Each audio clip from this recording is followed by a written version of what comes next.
भारत के इस कदम से रामबन और रियासी के लोगों में काफी खुशी है। उनका कहना है कि पिछले 75 साल में ऐसा पहली बार हुआ है कि चिनाब नदी का जल स्तर 30 से 35 फीट से घटकर 1 से 2 फीट ही रह गया है। ऐसा कभी नहीं हुआ है। भारत ने पाकिस्तान का पानी कभी नहीं रोका।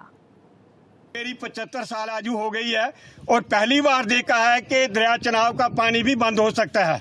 जैसे मोदी जी ने जो फैसला किया है, उस फैसले का मैं बहुत उनका धन्यवाद करता हूं और हैरान हूं कि इतना तेज बहाव दरिया चनाव के अंदर होता था, लेकिन आज पूरा पानी बंद हो गया है।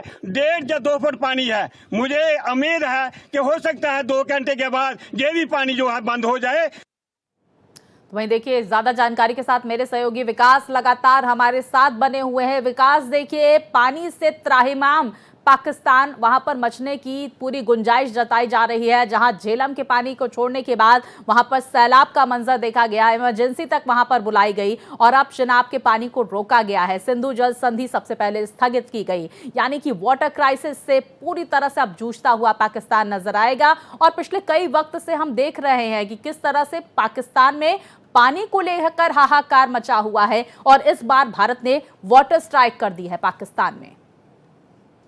देखिए स्वाति, पाकिस्तान के लिए इसको बहुत प्रॉब्लम इस तरह से, जैसे वो कहावत है ना, आगे कुआं पीछे खाई। अगर हम पानी छोड़ते हैं तो सीखना शुरू होते हैं, बाढ़ आ गई है, और अगर रोक देते हैं तो कहते हैं सूखा पड़ गया है। तो किसी भी हालत में वो भारत को ही दोष देना चाहता है, लेकिन जो पानी रोकने का ये जो फैसला था, ये कहीं ना कहीं भारत के पक्ष में जाएगा। देखिए, कहीं ना कहीं वो पानी जो था वो भारत के किसानों को भी चाहिए था। भारत के किसान लगातार कहते थे कि इस पानी का हिस्सा हमें ज्यादा मिले, क्योंकि ये पानी हमारे यहाँ का है और इसका कुछ हिस्सा ही पाकिस्तान को जाए। लेकिन जिस तरह से भारत हमेशा अपने पड़ोसी की अच्छा सोचता रहा, पड़ोसी के बारे में सोचता रहा, ऐसे में भारत ने इस पर संयम बरता और शांति रखी और ज्यादा पानी का इस्तेमाल पाकिस्तान को करने दिया गया। लेकिन पाकिस्तान को फिर भी समझ नहीं। और अब ये हालात हैं कि पाकिस्तान की जो फसल खड़ी है वहां पर वो तबाह होने को है, क्योंकि उसको पानी भरपूर नहीं मिल पा रहा। इंडस्ट्री जो है उनकी वैसे खत्म हो चुकी है। जो थोड़े बहुत पैसे इंटरनेशनल जो एज पे से कमाते थे, या जिनके पोस्ट पे शिप लगते थे, जो हमारे यहाँ से होके जाते थे, वहां से कमाते थे, वो उन्होंने खुद अपने पांव पे कुल्हाड़ी मार ली। तो कहीं ना कहीं पाकिस्तान की हालत ये है कि गले में वो कहते हैं ना, सुंदर ना निगलने को ना उगलने को। अब पाकिस्तान जो है फंस चुका है पूरी तरह से। वो लगातार धमकियां देने की कोशिश कर रहा था इस तरह से कि अगर पानी रोका तो पानी की जंग हो जाएगी।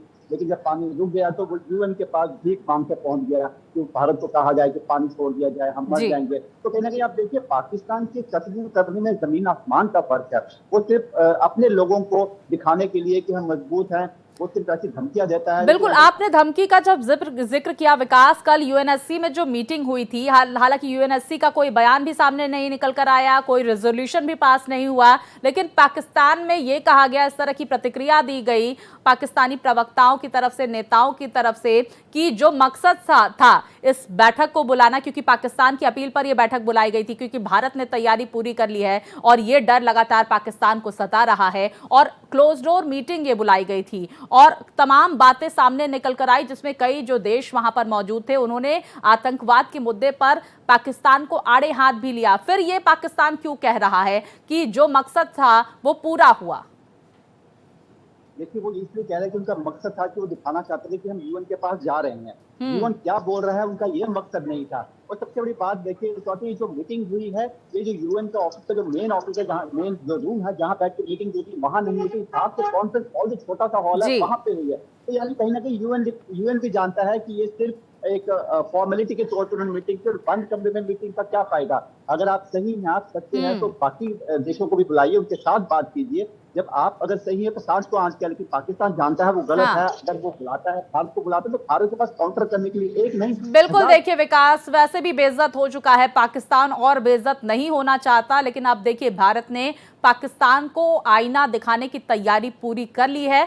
लगातार कूटनीतिक तौर पर कदम उठाए जा रहे हैं, वाटर स्ट्राइक हो रही है, लेकिन सैन्य कार्रवाई की भी तैयारी पूरी हो चुकी है और पाकिस्तान को बस इंतजार करना पड़ेगा कि कब भारत आएगा और वहां पर सैन्य कार्रवाई करेगा। हालांकि पाकिस्तान के तमाम लोग तैयारियां पूरी होने की बात भी करते हुए नजर आ रहे हैं, लेकिन वो सब सिर्फ हवाई साबित होंगी जब भारत स्ट्राइक करेगा। बहुत शुक्रिया आपका विकास, तमाम जानकारियां हमारे दर्शकों तक पहुंचाने के लिए।